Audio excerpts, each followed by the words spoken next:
That's a gorgeous view. So maybe more like 120 or 1. Ooh. Yeah, Now- 120 would be good for the next one, please. Yeah. Yep. Down Good call. below, the pinkish one It's pretty. definitely looks like Is a that bubblegum or hemicorallium, hemicorallium? And then one of those giant stars. a brisingid, What's it? See- Brisingid. sea star. Yeah. Yeah. All Pretty, that's right? as close as I can get. Yeah. Hey.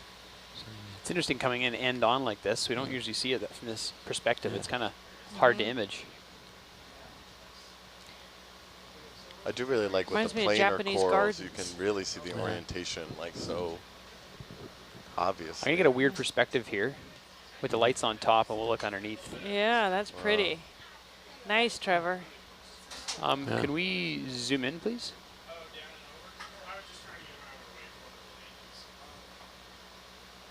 It's a weird perspective. Lights on the Yeah. wrong side of the Yeah. camera. It's pretty. Really It's pretty. backlit. So the illumination's coming from the top, but the camera's from below. Yeah, Is so that it's actually positioning between you the out? camera and the light right That's now. awesome. Nice, Trevor. All right, come wide, please. I'll get away from here for the handover. Super deluxe. Super deluxe.